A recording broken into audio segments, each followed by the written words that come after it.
Hello, my name is John Richardson, and you're watching and listening to the Richardson's Rubicon podcast. Today, I'm joined by Brian Walker, who is patiently sat with me whilst I've solved my own technical issues with the camera and connection and everything else. And he is the author of Spirit of the Plane. Hello, Brian, and welcome to the show. Hi, John. Thank you so much for having me. I'm really looking forward to our conversation. Yeah, me too. So your book sounds really interesting, actually. It's a fantasy novel, It really, is, isn't yes. it? So would you mind telling us what it's all about then? Sure thing. So Spirit of the Plane is a novel that it's based on a world I conceived through imagining a kind of multicultural context, because in my experience with fantasy, a lot of it springs from a Tolkien European medieval kind of worldview. And then you have a lot recently of things that do introduce other cultures, but to the kind of exclusion of that. And I just imagined a world where we introduce multiple cultural perspectives all on the same continent, if you will.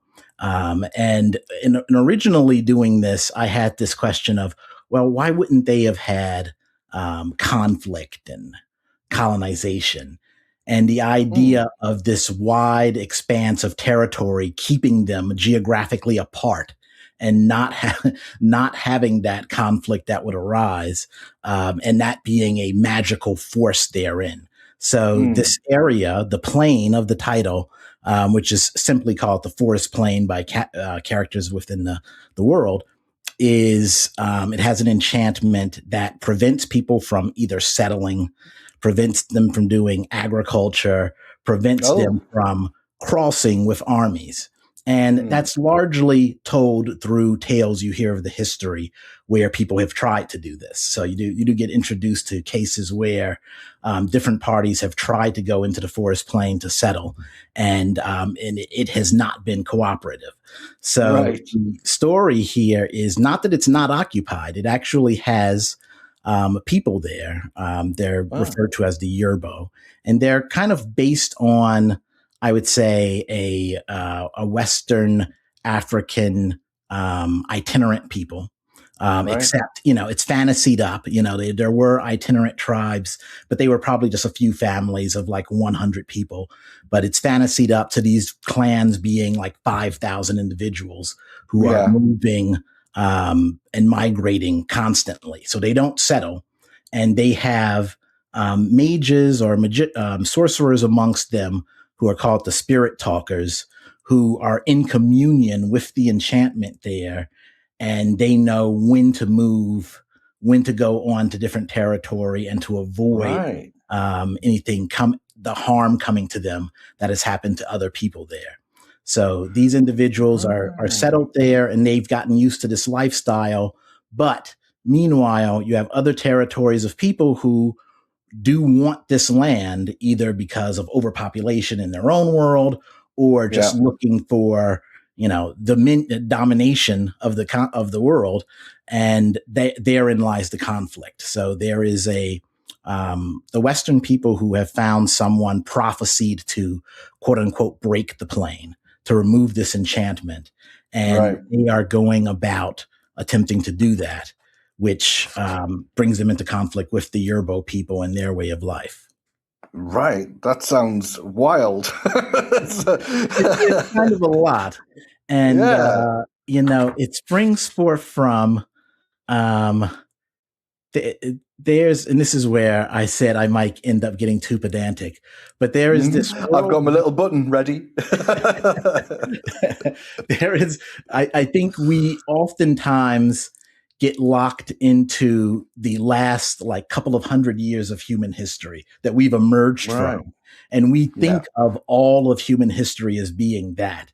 And since we came out of a colonial era, we think of that as being how people interact. That's even how I kind of like initially approached this, is that there's always going to be an attempt by one people to dominate another, to colonize them. And it's often going to be like racially or ethnically driven. But if you look at the other 80,000 years of human history, that's actually an aberration. Like there's been times where people have been introduced to, like if you look at, for example, this is a bad example.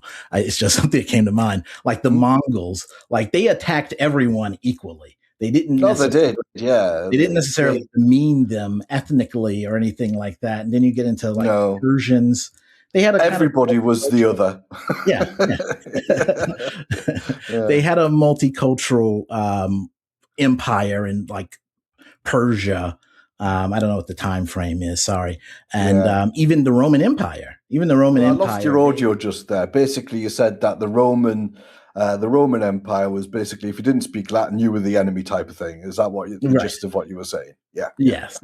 That it wasn't quite like the racially based. So that's kind of what I really want to. And it, as an American, that's the kind of thing that's on the mind is how to reconcile a fantasy world that has different ethnicities and races of people, with there not being kind of a constant conflict.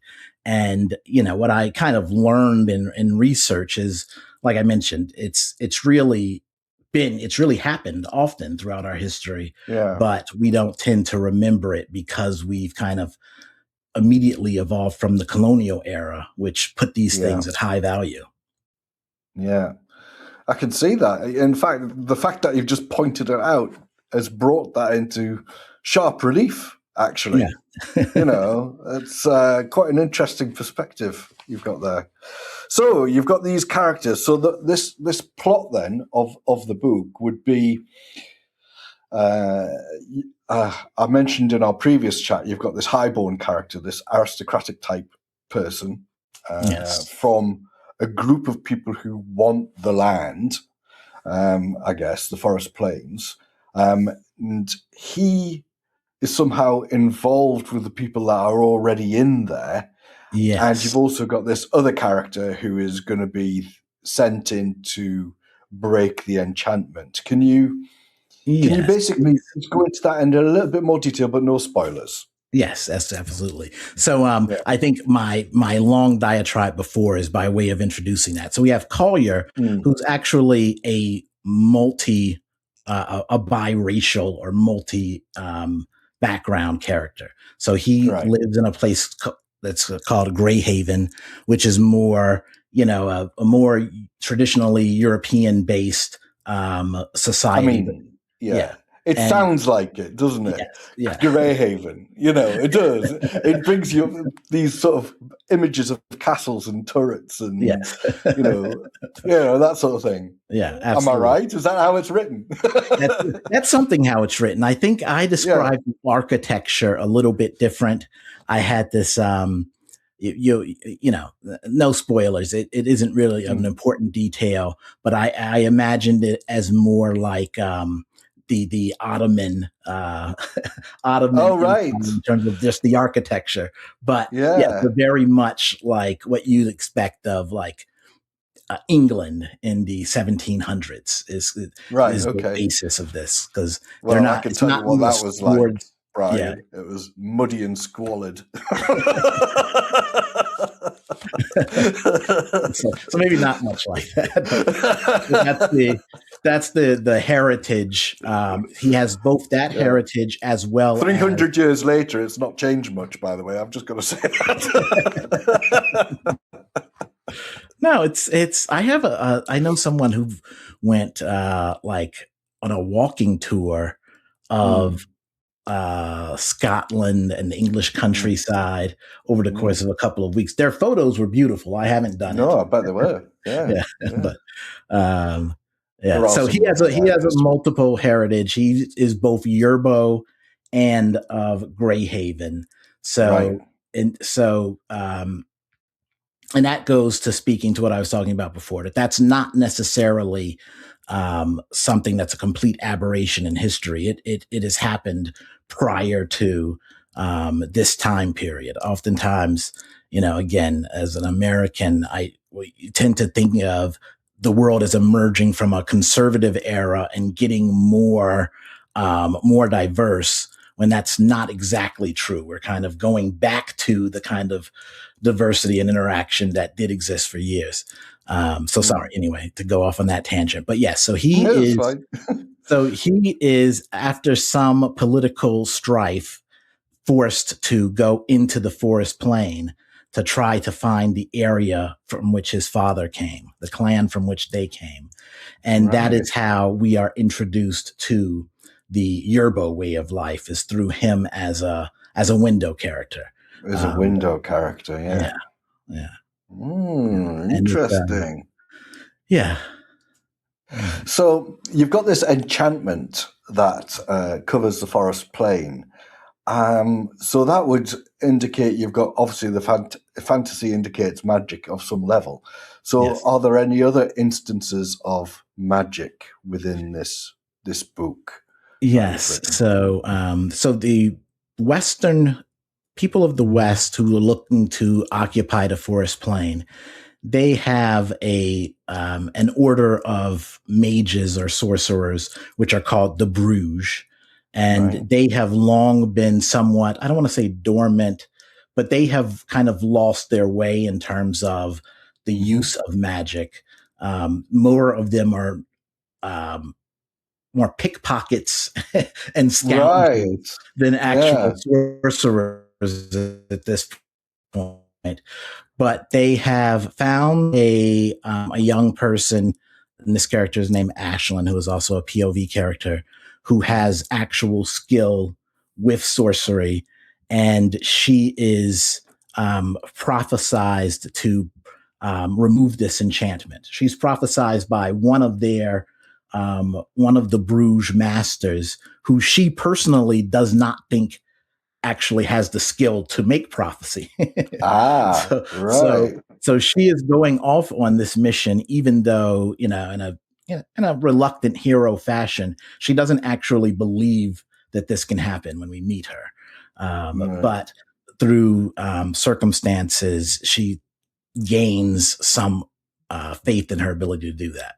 We won't get too deep down the road into whether she does. Yeah. So, a quick question back on the magic thing then. Yes.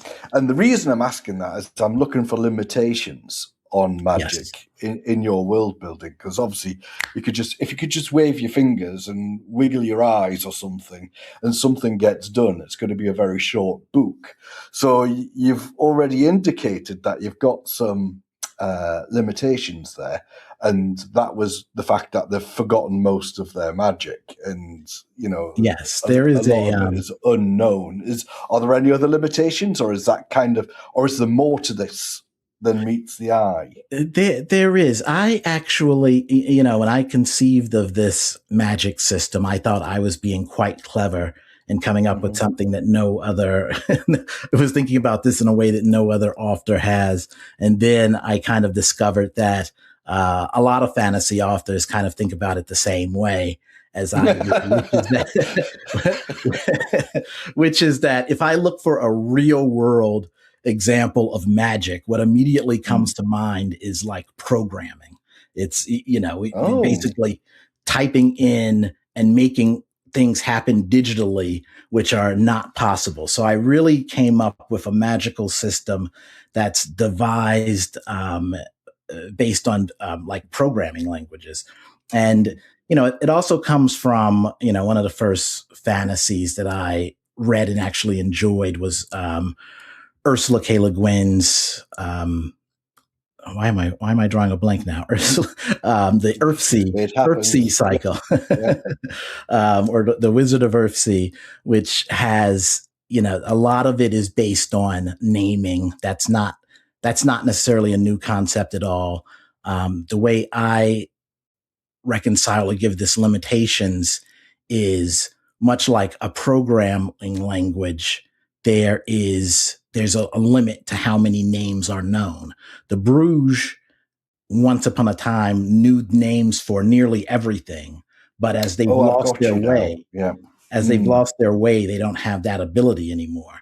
Yeah. The people of the spirit talkers of the Yurbo have a completely different kind of concept of coming up with names, which is based more on like object oriented programming, which is they give names to objects and then use those in their enchantments. So it's very much a spoken system about making enchantments based on wording. The only things that are really controlled by magic are the primal elements. That's earth, wind, fire, air. So all magic kind of interacts with those in order to be performed. You're not able to like make a person disappear. You can use the earth to shroud them in a fashion or other things like that. So that's kind of the big limitation that I put on the magic system here. Brilliant. Yeah, that's really good. So, and the more I'm hearing, the more I'm interested. So that's quite good. Brilliant. So you've got these magic limitations and stuff like that. We understand a little bit about the cultural limitations because obviously there are people who are, I don't know, I don't want to say natural enemies of each other, but there's tensions between them, let's put it that way, because of the stated aims of these people to take over the forest plane, for example. That's not going to go down very well, is it? Right. So, there's that. But have you got, seeing as you've got these people that live, the Yurbo, in the forest plane, do they interact with the people in the Greyhavens? Is there an economy going on? Yes, there is. They actually do have trade relationships with nations that border them, with Greyhaven. Greyhaven, in terms of the forest plain, they're not necessarily looking to occupy it. For them, they are kind of smack dab in the middle and are protected on it by both sides. So they have a thing they say, which is like, glory to the plain, because it's actually preventing others from coming through there. And it's a relatively small, but has grown to be the most wealthy nation on the continent. But the Yurbo, they do trade with them. They do have people who leave the Yurbo way of life, who get tired of the itinerant life and migrate to a Greyhaven or other places that have Collier, because I mentioned that his father was Yurbo, but then moved to Greyhaven. And they also interact with who are called the Tastosians. This is a culture that lives to the east. And, it's I would say, based on a more East Asian, Japanese, circa 1700s kind of culture. Samurai type stuff, is it? Yeah. Also, much like China, they also have gunpowder, which is there are guns at play in this world. Being an American, I couldn't keep them out. It's not a sword-based conflict. What? Wait a minute. So in your world building, you've actually got the Second Amendment, have you? Is that exactly.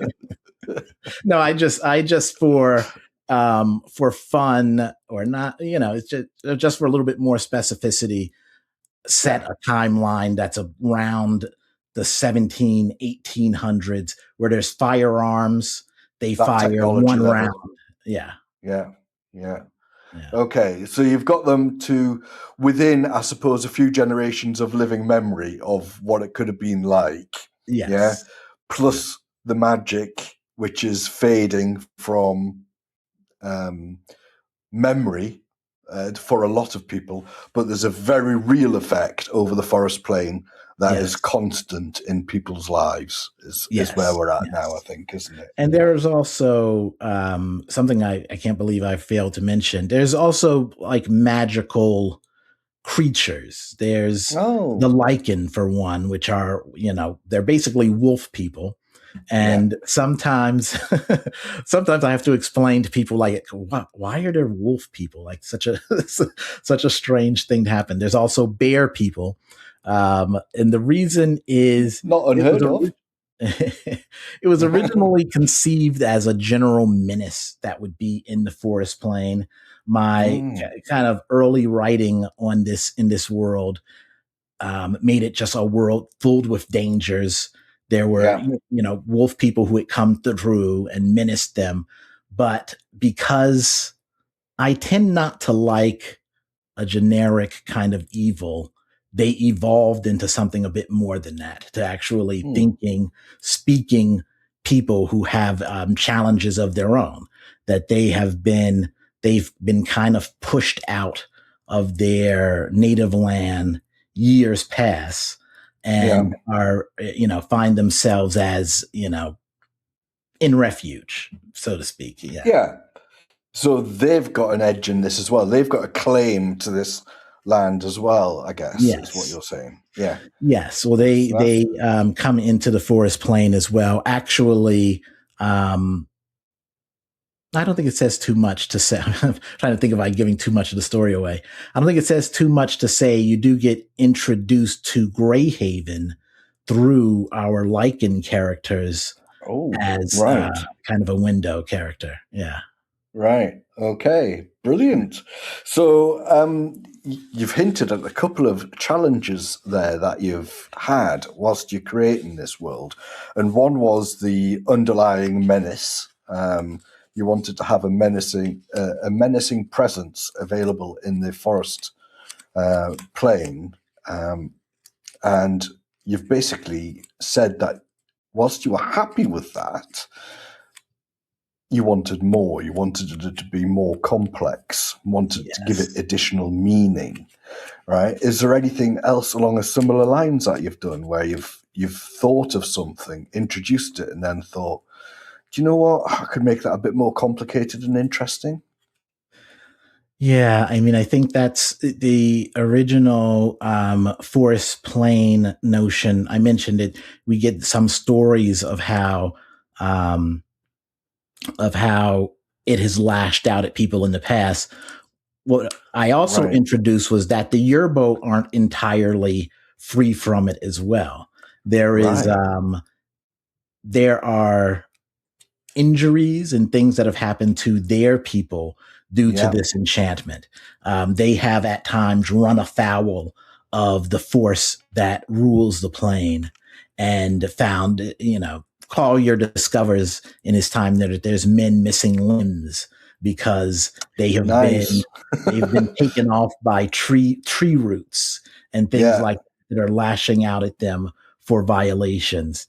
At one pivotal point, Collier may or may not have driven a violation by providing firewood that was still in the ground, and this causes problems for him.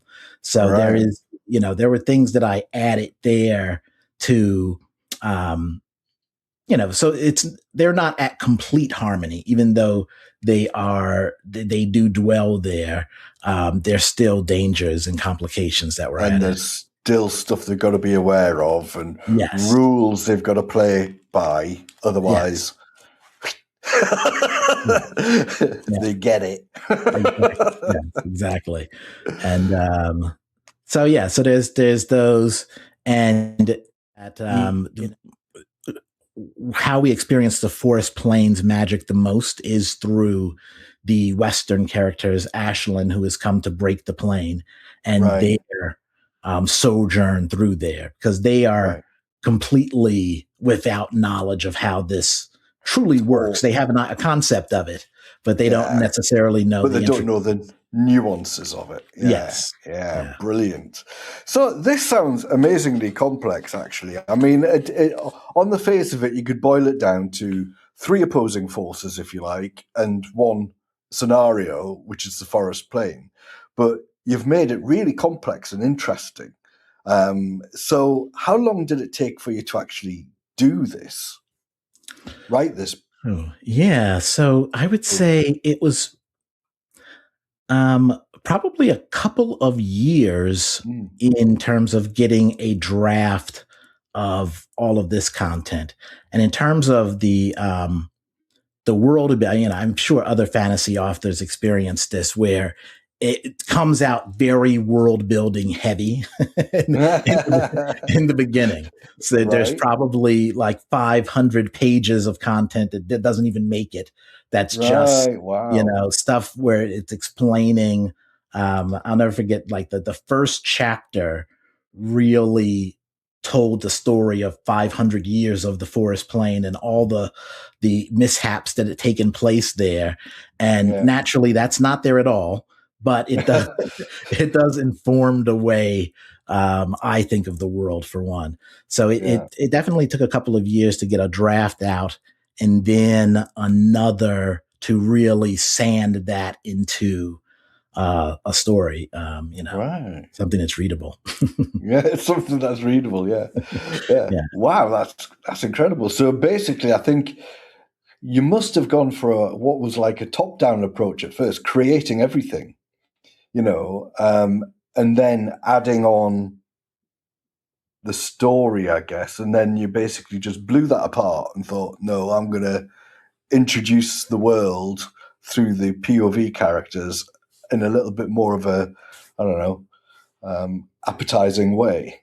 But you've still done You've done the top down though. You've literally designed everything. It sounds like, anyway, correct me if I'm wrong. It sounds like if you did the 500 years of history of the forest plain, then you've got to have done a top down approach, really. I think it kind of started as a small story. A funny anecdote.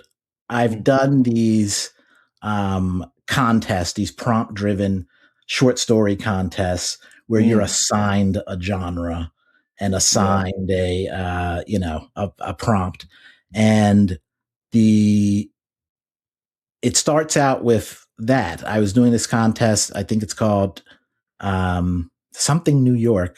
Anyway, doesn't matter. It's a short story contest. It assigned it. The genre was fantasy, and kind of the main concept was an outsider.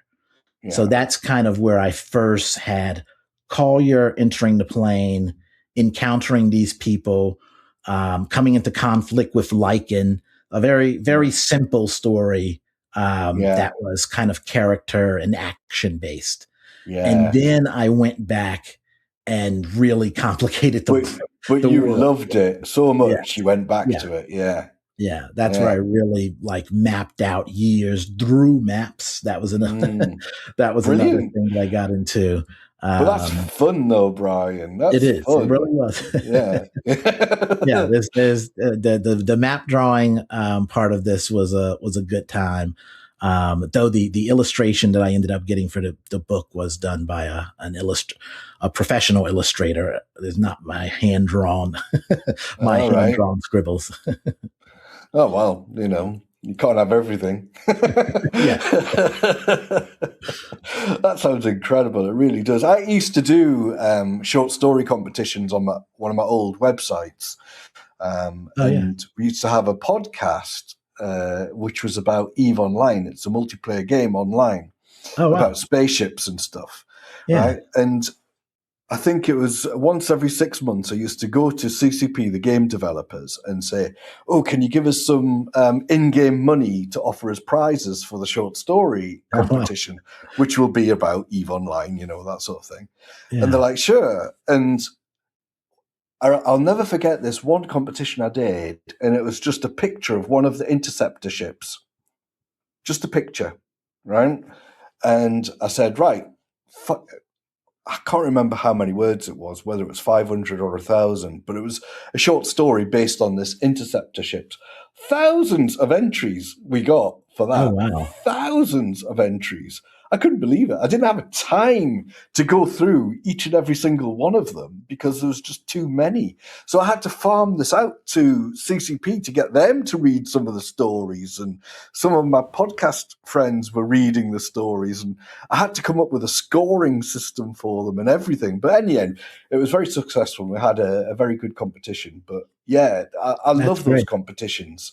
They are absolutely excellent. They really are fun. And you get so many great results out of them because make it loose enough and you get amazing stories, And I think obviously you've struck a chord with the one that you had. and it's that was actually my first time writing fantasy.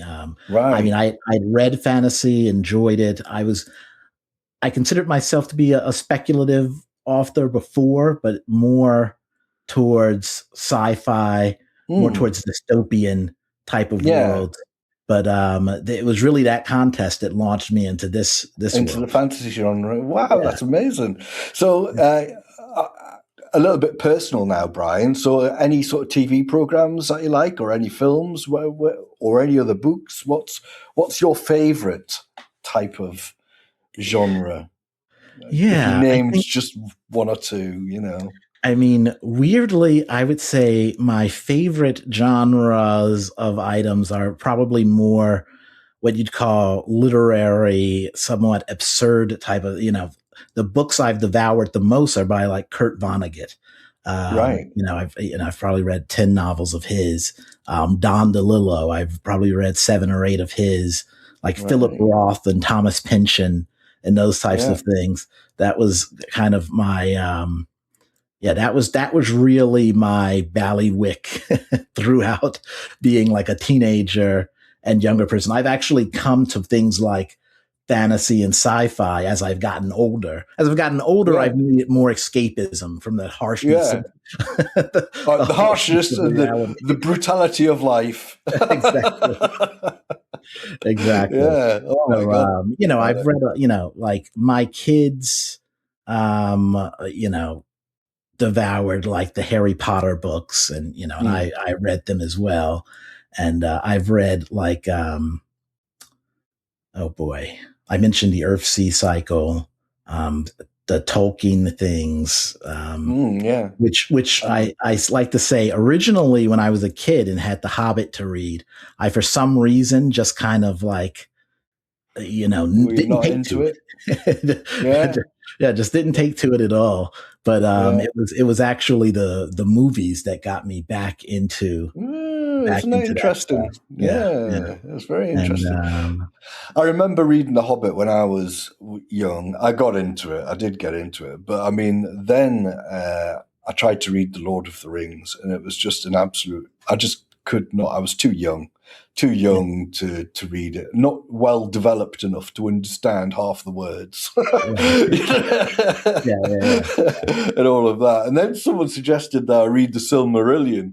So I went ahead like a stupid idiot and bought it. And of course, that was just so word dense. I just couldn't manage that at all.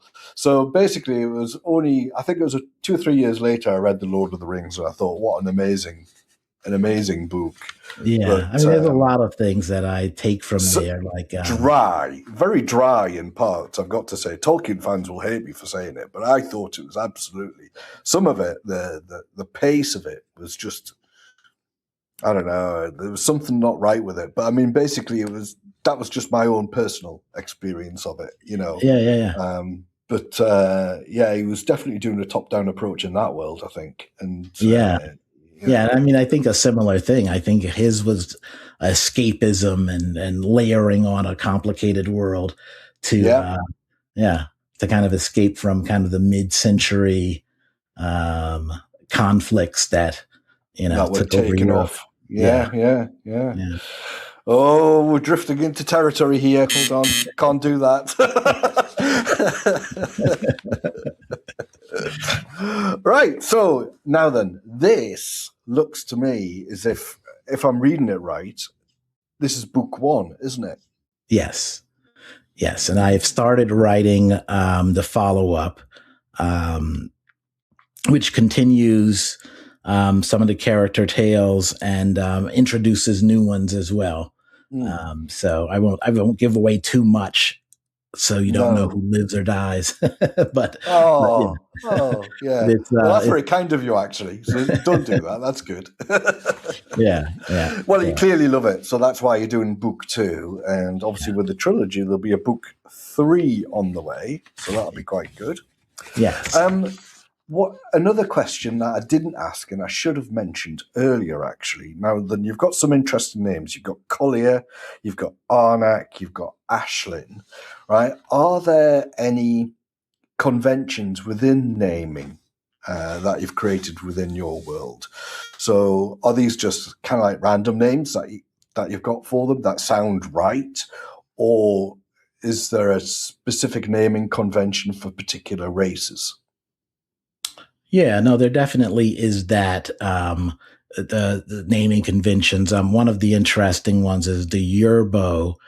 So Collier, he has a Yurbo name that he's referred to as, which is Toderid. Right. His father's name was Derid, and he is called Toderid. Younger people amongst the Yurbo are kind of referred to as either To, followed by the father's name, or T, if for a female, followed by the father's name as well. So there's that naming convention. The names that I give to the Lyken characters, I kind of take from more of a Native American language tradition. And I'm even like losing, I'm losing where Arnak, I do know, I'm not going to think of it. It does come from more of a Native American tradition, but so the naming does happen differently for different cultures. For different cultures, yeah.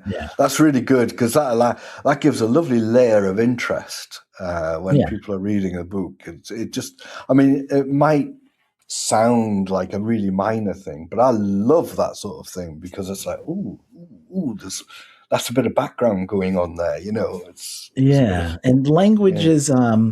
I'm not a linguist. I'm not Tolkien. I would say it's more of kind of like a tribute or a nod to Tolkien, the number of different languages that are introduced, but also just to make it realistic. These are different cultures with different languages, but one of the things about Collier, in terms of another magical element, and I can just tell you because this occurs within the first 10 pages, you're told, is that he has a particular skill with understanding languages.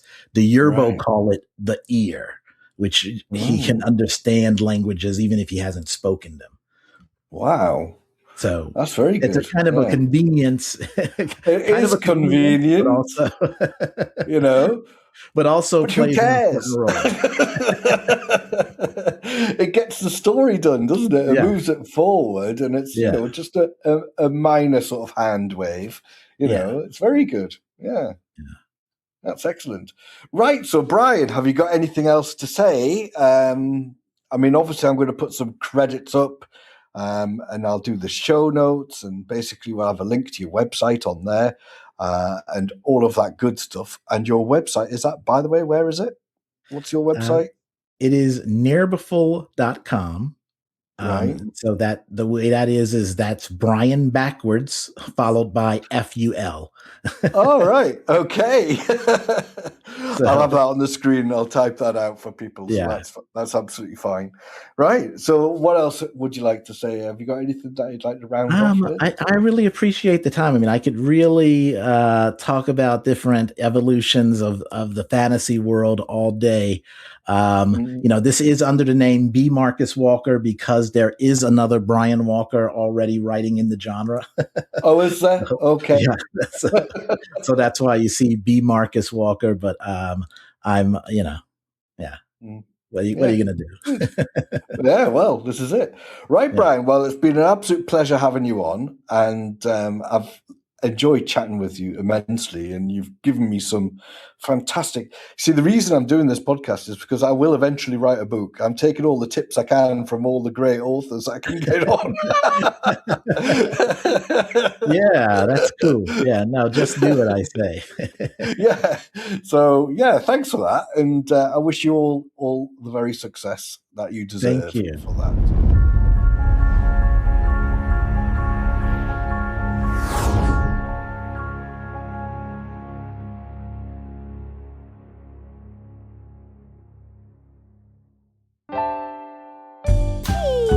Get John a coffee using coffee.